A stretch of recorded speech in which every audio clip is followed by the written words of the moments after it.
स्वागत है आपका SKPCS एकेडमी में। पुलिस की तरफ एक कदम और बढ़ाते हैं। ये GS के सभी 38 प्रश्न सही करने की तैयारी है यूपी पुलिस की। आज के 10 प्रश्न भारत के पड़ोसी देश से संबंधित हैं। फर्स्ट क्वेश्चन देखें, निम्न में से किस देश का राष्ट्रीय खेल कबड्डी है? ऑप्शन है श्रीलंका, म्यांमार, बांग्लादेश, नेपाल। क्या हो जाएगा राइट आंसर? तो बांग्लादेश का राष्ट्रीय खेल कबड्डी है, जबकि श्रीलंका का राष्ट्रीय खेल क्या है? वो वॉलीबॉल है, वॉलीबॉल। और म्यांमार का राष्ट्रीय खेल चिनलोन है, चिनलोन। इसको केनबॉल भी कहते हैं। और बांग्लादेश का आप जाने गए कबड्डी है, जबकि नेपाल का राष्ट्रीय खेल, इसका भी राष्ट्रीय खेल वॉलीबॉल है। नेक्स्ट क्वेश्चन, निम्न में कौन सी रेल सेवा भारत और बांग्लादेश के मध्य नहीं चलती है? ऑप्शन है मैत्री एक्सप्रेस, समझौता एक्सप्रेस, बंधन एक्सप्रेस या मिताली एक्सप्रेस। राइट आंसर क्या हो जाएगा? समझौता एक्सप्रेस जो है वो भारत और बांग्लादेश के बीच नहीं चलती है, जबकि ये चलती है भारत और पाकिस्तान के बीच। और कहाँ से कहाँ तक? अटारी से लाहौर तक जाती है। जबकि शेष तीनों सेवाएं मैत्री, बंधन और मिताली वो भारत और बांग्लादेश के मध्य चलती हैं। इनके सन भी याद रखिएगा आप। मैत्री एक्सप्रेस सेवा भारत और बांग्लादेश के बीच जो है वो 2008 में शुरू हुई थी, 2008 में। और ये चलती है कोलकाता से ढाका तक। मैत्री एक्सप्रेस कहाँ से कहाँ जाती है? कोलकाता से ढाका तक। जबकि बंधन एक्सप्रेस सेवा ये भारत और बांग्लादेश के मध्य 2017 में शुरू हुई। और जो बंधन एक्सप्रेस है वो कोलकाता से खुलना तक जाती है। और मिताली एक्सप्रेस सेवा ये 2022 में शुरू हुई और ये सेवा न्यू जलपाईगुड़ी से ढाका तक जाती है। जबकि समझौता एक्सप्रेस जो है अटारी से लाहौर तक, ये सेवा शुरू हुई थी 1976 में, 22 जुलाई 1976। नेक्स्ट क्वेश्चन, बाघ निम्न में से किस देश का राष्ट्रीय पशु नहीं है? ऑप्शन है भारत, म्यांमार, बांग्लादेश, श्रीलंका। क्या हो जाएगा राइट आंसर? तो बाघ जो है वो श्रीलंका का राष्ट्रीय पशु नहीं है। श्रीलंका का राष्ट्रीय पशु क्या है? हाथी है। जबकि शेष तीनों भारत, म्यांमार और बांग्लादेश का राष्ट्रीय पशु क्या है? बाघ है। नेक्स्ट क्वेश्चन, निम्न में किस देश की संसद को जातीय संसद कहा जाता है? ऑप्शन है बांग्लादेश, म्यांमार, नेपाल या मालदीव। राइट आंसर क्या हो जाएगा? तो बांग्लादेश की संसद जो है वो जातीय संसद कहलाती है। जबकि म्यांमार की संसद को क्या कहा जाता है? प्यूथू होताव कहा जाता है, प्यूथू होताव। ये म्यांमार की संसद है। नेपाल की संसद कहलाती है राष्ट्रीय पंचायत, राष्ट्रीय पंचायत। और मालदीव की संसद को क्या कहते हैं? तो मजलिस कहते हैं, मजलिस। तो मालदीव की संसद मजलिस, नेपाल की राष्ट्रीय पंचायत, म्यांमार की प्यूथू होताव और बांग्लादेश की जातीय संसद कहलाती है। जबकि हमारी संसद कहलाती है। और ब्रिटेन की क्या कहलाती है? पार्लियामेंट। जापान की को क्या कहते हैं? डायट कहते हैं। और अमेरिका की कांग्रेस कहलाती है। नेक्स्ट क्वेश्चन, हनुमान जी का समुद्र लांघने का वर्णन रामचरितमानस के किस कांड में मिलता है? ऑप्शन है बालकांड, किष्किंधा कांड, सुंदरकांड या लंका कांड।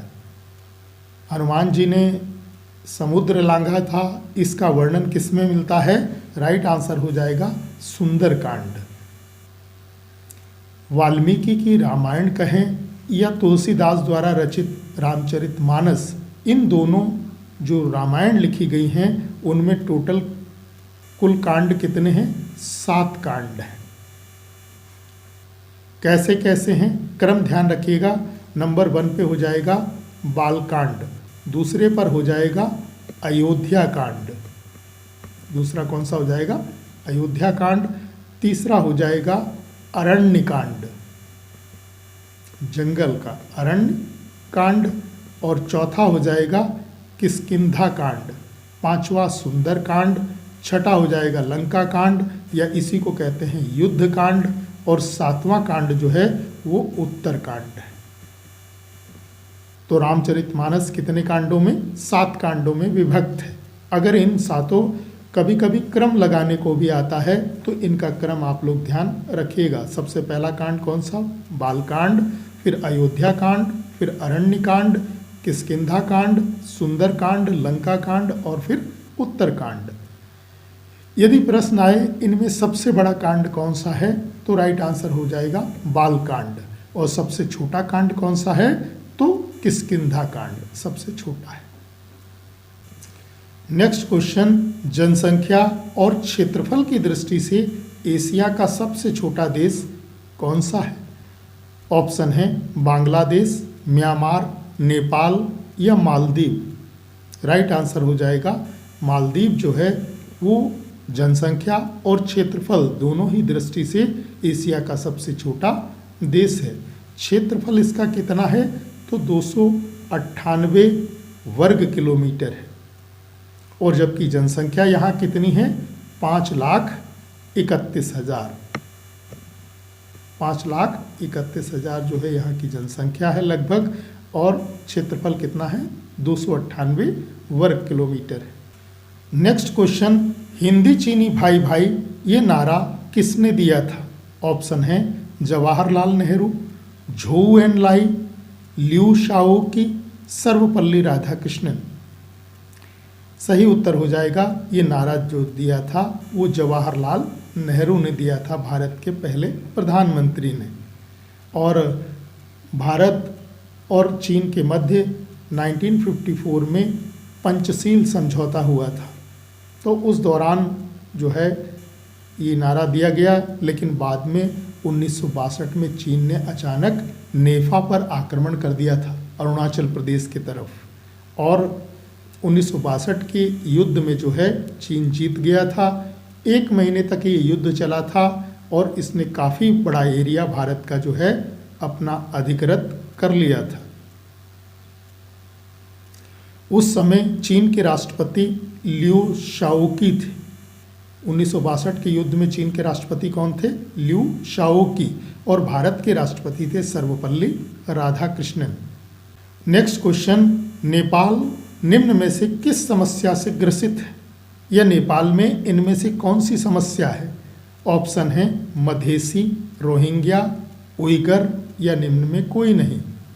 राइट आंसर हो जाएगा मधेसी वाली जो प्रॉब्लम है वो नेपाल में है। मधेसी किसको कहते हैं? तो नेपाल और भारत की जो सीमा है, तो भारत के कुछ लोग नेपाल की सीमा के कुछ गांव में रहते हैं जो मधेसी कहलाते हैं। तो भारत के कुछ लोग नेपाल में रहते हैं, वो क्या कहलाते हैं, किस नाम से जाने जाते हैं? मधेसी। जबकि नेपाल के कुछ लोग भारत में रहते हैं वो नेपाली कहलाते हैं। भारत जो है नेपालियों के साथ कोई भेदभाव नहीं करता है, लेकिन नेपाल ने जो है जो भारतीय लोग हैं जो मधेसी कहलाते हैं वहाँ उनके साथ भेदभाव किया है। और अभी हाल ही में इसने अपना संविधान लागू किया था, उसमें मधेसियों को कोई राइट्स नहीं दिए थे। इसीलिए मधेसी समस्या कहाँ उत्पन्न हुई? नेपाल में। यदि रोहिंग्या समस्या पूछी जाए तो रोहिंग्या मुसलमान हैं और ये समस्या म्यांमार में है। जबकि उइगर जो हैं ये भी मुसलमान हैं और उइगर मुसलमान, इन पर चीन में अत्याचार हो रहा है। तो उइगर चीन की प्रॉब्लम हो गई, रोहिंग्या म्यांमार की हो गई और मधेसी नेपाल की हो गई। नेक्स्ट क्वेश्चन, नेपाल का नया संविधान जिसका नाम है संविधान 2072 कब लागू किया गया था? ऑप्शन है 2015, 2020, 2021, 2022। राइट आंसर क्या हो जाएगा? ये संविधान लागू किया गया था 2015 में और डेट थी 20 सितंबर। तो 20 सितंबर 2015 को नेपाल ने अपना नया संविधान, जिसका नाम है संविधान 2072, लागू किया। और इसी संविधान में जो है मधेसियों को जो है कोई राइट्स नहीं दिए गए थे, इसीलिए मधेसी समस्या नेपाल में उत्पन्न हुई थी। नेक्स्ट क्वेश्चन, चाम नृत्य निम्न में से किस देश का पारंपरिक नृत्य है? ऑप्शन है भूटान, नेपाल, मालदीव या श्रीलंका। क्या हो जाएगा राइट आंसर? तो भूटान का जो है पारंपरिक नृत्य चाम नृत्य है, जबकि श्रीलंका में केडियन है। कौन सा नृत्य होता है? केडियन नृत्य।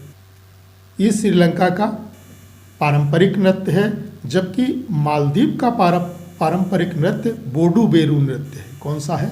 बोडू बेरू नृत्य, ये मालदीव का पारंपरिक नृत्य है। तो ये 10 प्रश्न थे, इनको आप याद कर लें। 10 नए प्रश्नों के साथ शीघ्र मुलाकात होगी। धन्यवाद।